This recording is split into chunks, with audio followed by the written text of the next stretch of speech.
friends from academia, various stakeholders of higher education, and dear participants.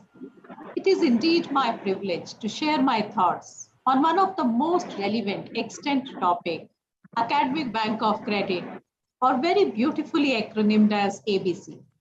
It is a Herculean task to connect to audience, retain their interest or receptivity, their perceptivity in an absolute online mode where there is no physical presence, no eye contact, no bodily perception.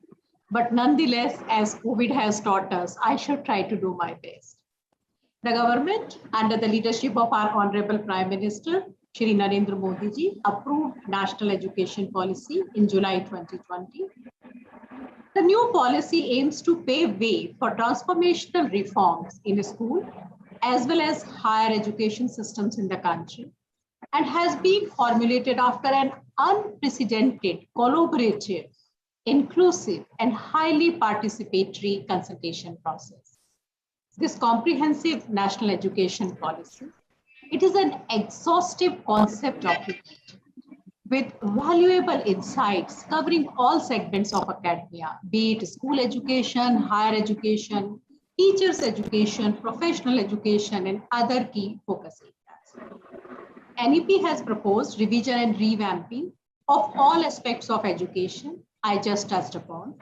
But more than that, whether it is structure, regulations, governance, and it envisages to create a system that is aligned with the aspirational goals of 21st century education, global citizenship, and remaining deeply, deeply rooted to our country's traditions and value system. The policy document is essentially an enriching composition catering to all academic stakeholders, be it academic leaders, faculty, students, community, researcher, industry, and even policy formulation leaders. Again, this policy envisions a complete overall and re-energizing of the higher education system, overcome existing challenges of the academia, which it keeps on facing since time immemorial, and more so with disruptive technological advancements, and thereby deliver a good quality higher education with two pillars: equity, quality, and inclusivity. We all must admit, just look back about the past 2 years, couple of years, that with the progression of disruptive technological advancements and COVID pandemic, there is a paradigm shift in teaching learning processes. New era education, as it has evolved since 2020, it's much more collaborative, cross-institutional, cross-cultural, or if I may say multi-directional, enabling a beautiful convergence of man and machine. And of course, it challenges our way of teaching. It makes us explore many, many new pedagogies. Students, not only learners, they are no longer only learners. They play a very key roles as creators of knowledge in a self-paced, self-directed, and interest-based learning ecosystem, which we as teachers, as administrators, and as students are forming in a coexistent manner. So this interest-based learning ecosystem and the tools have changed. Video conferencing, Skypes, wikis, blogs, virtual classrooms, simulators, MOOCs, animated laboratories, personalized data from interconnected world, and so on and so forth. As compared to chalk and board, these have become the learning techniques. These are the newer learning techniques. And we all need to embrace these changes. These changes are essentially need to be embraced, and we all need to acclimatize. ABC, or Academic Bank of Credit, is yet another step in this direction. Now, the two keywords here for this Academic Bank of Credit would be academic flexibility and student-centric approach. Now, we have been hearing a lot, and It is a new concept. It is a novice concept for Indian academia. And of course, sooner than later, it would emerge into a full-fledged, actionable, executable format document. But till that time, we all are, in our collective wisdom, trying to develop how would Academic Bank of Credit be working. I have taken inputs from draft regulation of University Grants Commission. And by and large, most of my discussion would be based on those draft regulations. So Academic Bank of Credit is essentially credit-based, highly flexible, student-centric academic service mechanism. It is a digital, virtual, online, whatever way you want to call it, entity, establishment and managed either by Ministry of Education or by University Grants Commission or any other organization which would take place as one of the four verticals of WICCI to facilitate students to become its academic account holders. We can actually draw parallels with commercial banks and we all being the holders, keeping our money there. Here, students as the account holders and keeping their credits earned by them in these. Now, when they become academic holders, what does it do? It paves the way for seamless student mobility between or within degree granting higher education institutions. See, it would have always been done by certain universities having signed MOUs or certain understanding between them. But now this is establishing a formal system of credit recognition, credit accumulation, credit transfer, and whenever need arises within a span, within a defined span, credit redemption to promote distributed and flexible teaching learning. Now, why would we really give more and more time? How do you feel it would serve the purpose for students? In my personal opinion, different people in their lives seek different life goals. They have different circumstantial conditions. And accordingly, they need to have flexibility to understand and acquire knowledge as per their pace, as per their liking, as per their interest, as per their life goals. How would it help the community, society, and academia? In a way, industry would have workforce that is of different age group, different maturity level, different level of education, and different skill sets level, as people would be entering and exiting various higher education institutions at different stages, or say different level. That is for our industry. Now, how does it help the community and society? For the community and society, that bar, that once if you have entered and you have not been able to complete your higher education for whatever is the reason, you can still get back.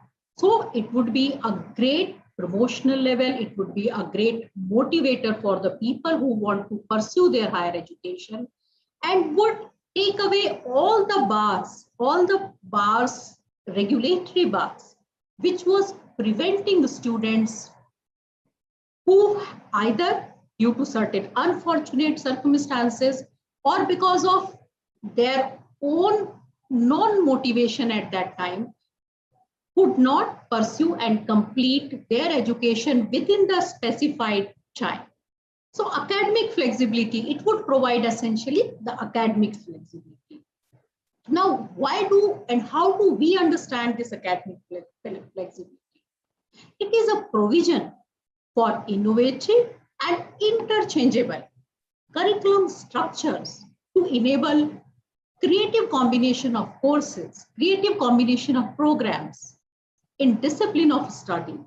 It may lead to degree, it may lead to diploma, PG diplomas, certificates of study, whatever is the level at which a student is either entering a higher education institution or exiting. So it offers essentially multiple entry and exit facilities, which as it is being envisaged in our National Education Policy 2020. It removes the rigid curricular boundaries, and it creates new possibilities for lifelong learning, possibilities of learning within a varied combination of subjects.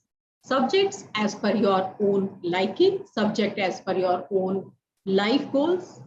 Again, it is applicable to both courses as in specified unit which comprises a program of study or any program of study that is a higher education program pursued for a degree specified as of now in UGC Act or in times to come as defined by the HICI or any of its verticals by the federal government or say by the central government. Now, how would we define credit? Would these be uniform? Yes, credits would be uniform for the institutions which essentially would become partnering institutions of Academic Bank of Credit. So credits here would mean standard methodology of calculating either 1 hour of theory or 1 hour of tutorial or 2 hours of laboratory work on weekly basis for the duration of the semester, whatever is the duration of the semester, that is 13 to 15 weeks in a broad manner. So credits for internship, again, these can also be credited or these can also be accumulated. As of now, as UGC has proposed, 1 week, 1 credit per 1 week, subject to a maximum of 6 credits. Credits can be awarded by all member degree awarding institutions. Now, this Academic Bank of Credit would not accept or would not really be directly in access with the students. It would only be available to partnering higher education institutions as categorically laid down in the Act of University Grants Commission. So essentially what do we understand is that partnering institutions or the member institutions of Academic Bank of Credit are universities in India established or incorporated by a central act or a provincial act or a state act, autonomous colleges or non-autonomous colleges affiliated to different universities, which essentially are degree awarding universities and deemed to be universities. There is another condition in this, that these institutions, the institutions that would become member in Academic Bank of Credit or would be the partners in that Academic Bank of Credit, they should essentially be accredited by National Assessment and Accreditation Council, that is NAAC, or maybe in times to come, if any other body replaces it or is established in its place. And at least their accreditation will be A grade level.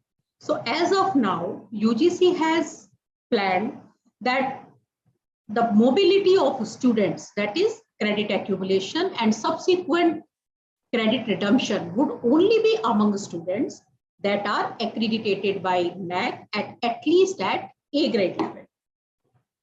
Now, do we think that, it is ABC that would be defining that what would be the different credits and coursework requirements for certificate or say diploma or degree? No, that continues to remain same as is in the existing extant system. So credit requirements as well as essential components of study for award of either an undergraduate degree or a graduate degree, UG, PG as we call it here, a diploma, or the coursework requirements for PhD programs would essentially be defined by the respective universities or autonomous institutions partnering in the ABC scheme. So ABC is a mechanism. However, this defines of, or this definition of what would be the essential components, how many credits to be earned, what would make essential for a UG or a PG degree to be earned, continues to be defined by the universities or autonomous institutions. ABC, the Academic Bank of Credit, shall provide to each of the students the facility to open a unique and individual academic bank account in digital form. Exactly again, the same way we do open a unique bank account in any commercial bank where we deposit our money. And each account holder, like in any other case, would be provided with a unique ID and standard operating procedure, which would be essentially the standard operating procedure for Academic Bank of Credit.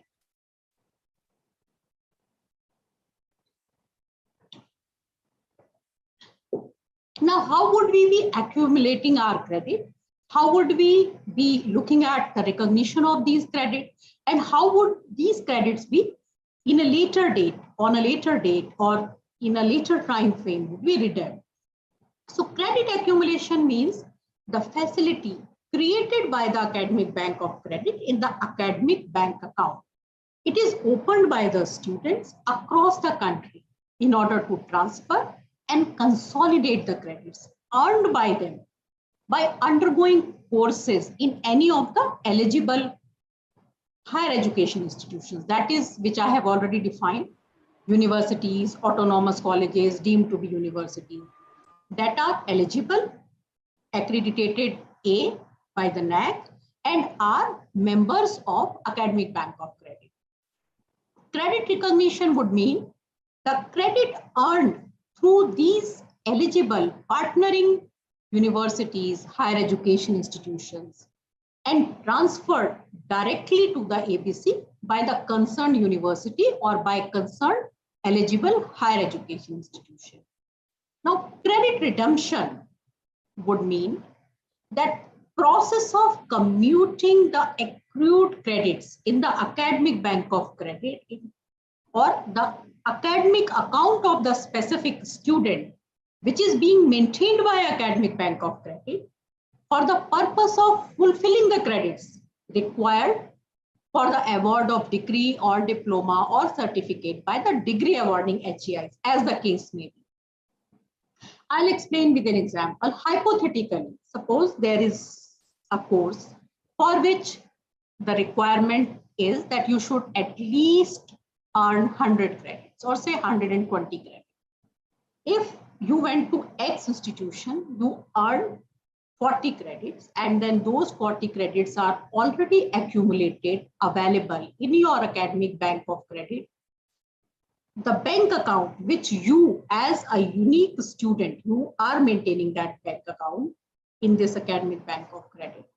And then to certain reason, whatever be the reason, you move to another institution which is again eligible and A grade institution, also a partnering institution of Academic Bank of Credit. Now you don't again have to earn more 60 credits to be eligible for conferring degree or award of degree.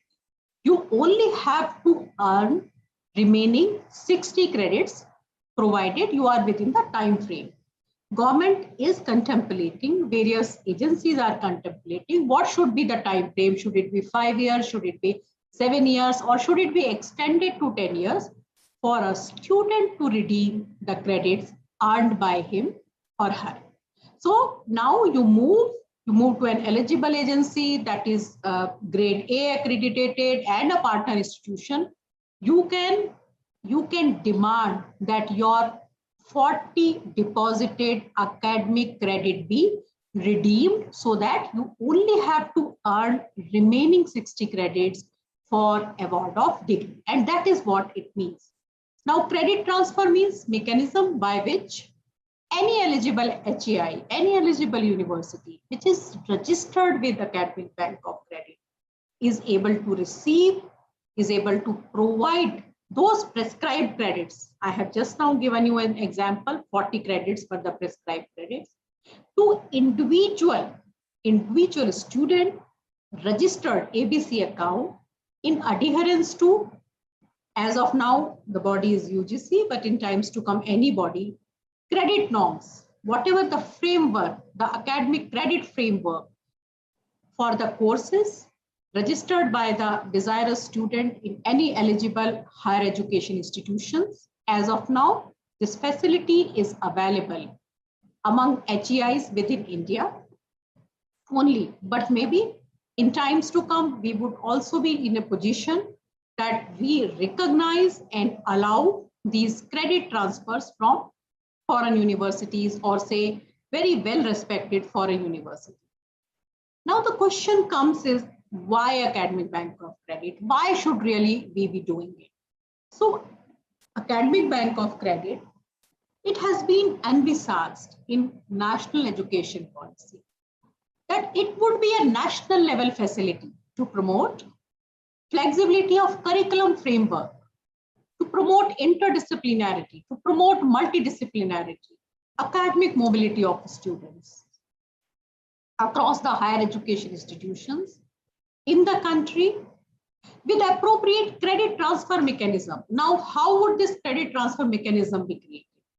This would be created through regulations to be defined either by UGC or a body replacing it. It shall be a mechanism to facilitate the student to choose their own learning path, to attain a degree, diploma, PG diploma. And it primarily works on the principle of multiple entry, anytime, anywhere, any level of learning, self-paced learning, my time learning. And it enables the integration of multiple disciplines of higher education, higher learning, leading to the desired learning outcomes, increased creativity, innovations, higher order thinking, critical analysis among students, among learners. It is felt that Academic Bank of Credit will provide significant autonomy to the students by making them available extensive choice of courses for the program of study they are opting for, the flexibility in curriculum, novel and engaging course options across a number of higher education disciplines, institutions. So if I may really summarize it, it's choice-based. So it will enable a student to select the best course, best combination of courses, to suit his or her own aptitude, her knowledge thirst, goal in life, requirement, maybe industry level, what, where, and when, and what is he planning to do in life. It definitely, essentially is self-paced. It would permit students to choose a pace for their studies, along with the associated logistics, along with the associated cost. It is tailor-made. It will allow students to tailor their degrees or make specific modifications, specific changes, choose specializations, rather than undergoing the rigid, regularly prescribed degrees, the way we have been doing BSc, BCom, BA. So in place of a regularly prescribed degree or course of a single university or a single autonomous college. Of course, it would enable multiple entry and exit. I have already said how it would cater to the industry, how it would cater to the society, and how it would bring value addition to the community. It would also support procedurally conduction of the teaching learning activities in a distributed and blended manner through integration across disciplines, across different departments, across campuses, across universities, autonomous colleges, and much more increased horizontal as well as vertical mobility. To facilitate lifelong learning, because it would also promote, it would also encourage integration among foreign and informal, formal, informal, distance learning, online mode, blended mode, students both from full-time and part-time modes. I personally believe that academic bank of credit would satisfy the students' quest for knowledge, freedom to choose, and change their academic directions, connect different domains, and help them acquire the right foundations and building blocks of their dreams, provided we all embrace it with open mind and we have suitably fitting regulations. Also, hand-holding of the institutions, which as of now do not have the facility or do not have the infrastructure to be accredited A grade.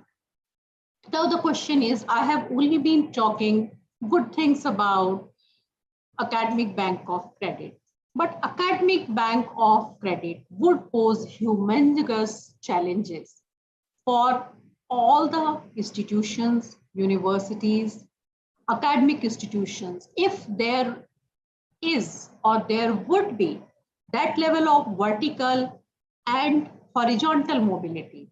Would admissions be open round the clock? All the institutions where they are self-financing, if a student leaves after first year or if a student leaves after 2 years, how about the fee, which is one of the important self-sustaining part for those institutions?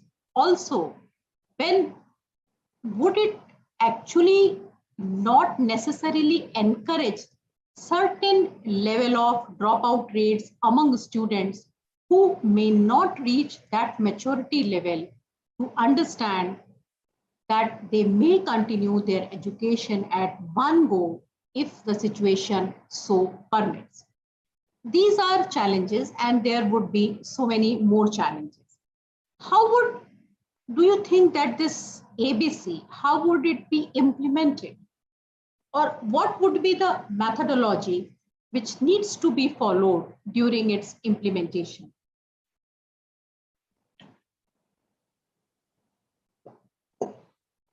As I have been repeating, that it is essentially credit-based, highly flexible and student-centric scheme. But HEIs, when I say HEIs, I either mean universities or autonomous colleges or even non-autonomous affiliated colleges which are eligible and accredited institutions. They will have to first become members, partners of Academic Bank of Credit.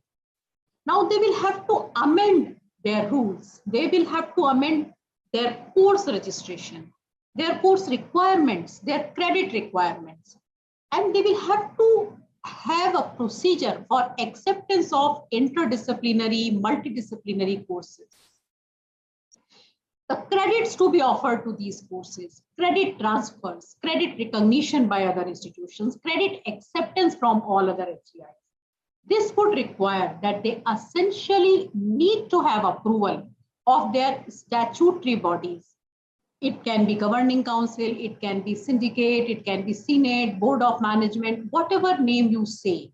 But there has to be a clear proposal and a clear approval from their statutory bodies.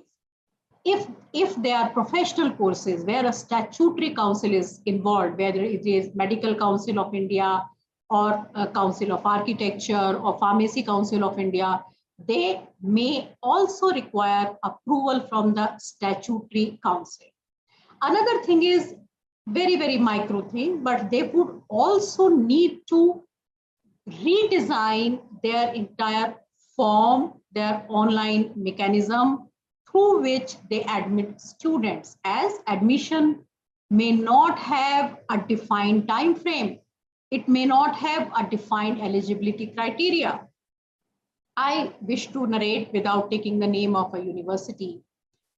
In one of, during my time at UGC, one of the courses where a student wanted to do physics honors, physics, masters in physics, and he applied to a very well-known university. But under choice-based credit system in the graduation level, he has studied physics, maths, and he did not study chemistry. And in place of chemistry, he had psychology. But that university, that well-known university where he wanted to go, he wanted to pursue his higher education. When he applied for its admission form, there was, each time he filled physics, mathematics, and psychology, it rejected, saying that it is a wrong input. So probably the entire system of looking at admissions, be it in terms of eligibility criteria, be it in terms of the duration for which admission is to be granted, everything needs to be changed. Again, these participating HAIs, these universities, they will have to enable students to build their degrees as per their choice. Now, it's very, very easy for us to say that they build their degrees as per their choice. But if suppose there is a student who has studied maybe only zoology and has left botany and subsequently decides to go back to masters in botany, would we allow that? So I think these are the questions that, like, National Institute of Open Schooling at a school level has this flexibility that they allow a student in class 12 to pass in any 5 subjects. One subject has to be a language, then another 2 core subjects, and one can even take subjects like painting, fine arts, and physical education. And when I was there, I realized that Delhi University, JNU, the universities which are based out of Delhi, where NIOS is based, they were not admitting the students, saying that the students do not have the required subjects. So if let's say for engineering, if you essentially take maths, physics, and chemistry, and if a student only studies, say, chemistry and mathematics, do you allow? So I think academic bank of credit, more than the mechanism, it is a larger question which needs to be addressed by our distinguished academicians and policy formulating leaders as to what level of acceptability for higher education institutions, for industry, for academia, we are ready to accept and offer. However, any choices across the country with respect to their degrees must fall in certain, in my personal opinion, in certain broad framework within the limitations of that university, that registered university that is member of Academic Bank of Credit. But you have to have an overall broad defined curriculum, credit structure, and flexibility of allowing students preferably within that broad curriculum. Now, when we say that, somewhere it curtails that academic flexibility, but then it can't be left to open to that a student is passing with only physical education, fine arts, painting, dramatics. So at least something needs to be defined. Again, when we say a blended mode, an online mode, an offline mode, and distance education, to what level, whether it can be 50 to 70% of the total credits, say in offline mode, say 30 to 50% credits in an online mode, or how do we define? Again, all these things are necessary approvals for credit flexibility, credit sharing, taking approval from statutory bodies, in case affiliated institutions, then taking approval even from the university, that is the degree granting university, must become some of the prerequisites for HAIs to remember in case they effectively want to implement Academic Bank of Credit. Academic Bank of Credit, I'm sure all of you understand, would be a special purpose vehicle, and as envisaged in the draft, it must maintain a separate website, a dynamic online directory of HAIs, all the member universities, And those member universities must continue to satisfy the criteria which has been laid down either by UGC or any other body replacing it. Now, when we say, let's take a case where as on date, A institution is accredited A by NAAC, whereas in a year from now, it no longer has accreditation of A. Then, as per the draft regulations which they have said, that institute would cease to become the member of Academic Bank of Credit. However, for the privilege of the students, all the students who have admitted in that institution on or before the date, till the time it was A grade institution, would continue to have the privilege of Academic Bank of Credit, that is credit accumulation, credit recognition, credit transfer, and if need be, credit redemption.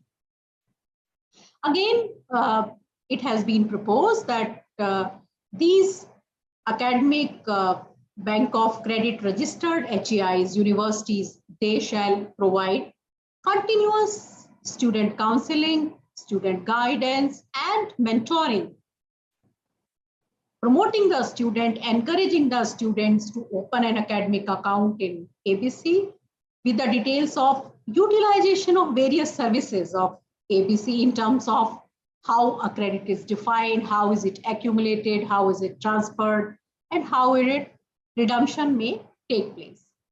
See, it is also very, very important that we must bring all these students, the faculty members, the academic leaders, members of the Senate, members of governing council, whatever you name, you may call it, on board to understand the concept of Academic Bank of Credit and how can it be effectively implemented within your institutions, within institutions of the same ranking, and in future, if possible, if it is possible, within institutions of higher ranking or say higher grade and institutions which do not necessarily have same grade, because academic institutions are at different levels of their establishment, different levels of their progression, and different levels of their academic journey. Some of them will continue to require hand-holding, mentoring to establish as they need to. Credit earned by these students will have to be deposited in their respective account of Academic Bank of Credit. And as of now, there is a defined shelf life of at least 5 years from the date of earning, from the date of when you have earned that credit.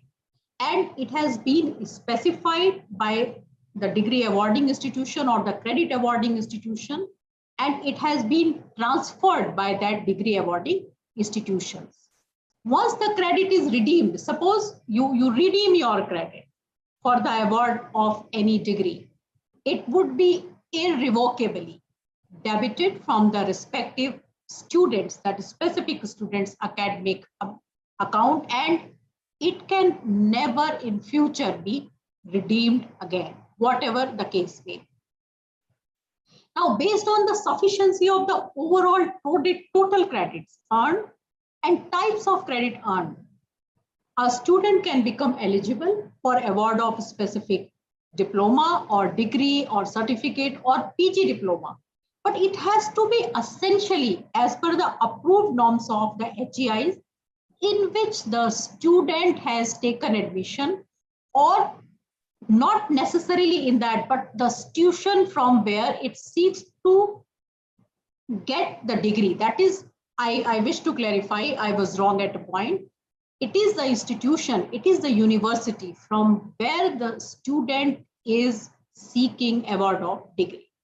So for this specific purpose, building or completion of degree requirements would use, as of now, the method of floating credits, that the credits remain floated and the transfer of credits either between intra and inter institutions, that is, different departments of the same university, different colleges, constituent colleges of the same university, or maybe among different universities, wherein the credits once used or redeemed can't be used for any other formal purposes or course waivers. It's absolute clarity. Since ABC intended to promote multi and interdisciplinarity higher education as its fundamental principle, the structure of courses with appropriate credit requirements can be apportioned as core courses, core electives, open electives, skill enhancement electives, ability enhancement electives. Again, whether you wish to define your core electives, open electives, skill enhancement, ability enhancement, or additional courses, the approval of the statutory body, or in case of professional, and approval of the body of your university, your HEI, would become one of the most essential mandate or mandatory requirement. While awarding the degree awarding HEI will definitely follow the norms, guidelines, and again, as I have already said, stipulated broad framework from time to time in terms of number of credits for a specific course or overall total duration within which the course is to be completed.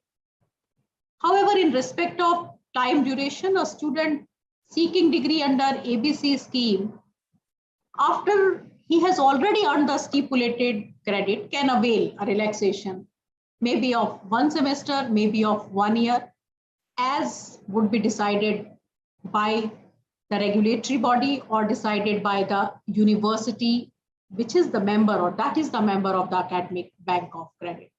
Fee fixation, again, it would be either decided by the respective universities, among universities, membering universities of ABC, or per se may become an integrated part of academic bank of credits regulations.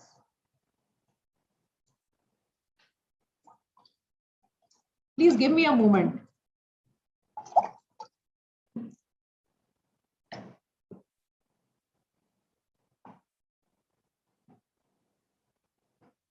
Now comes the essential part.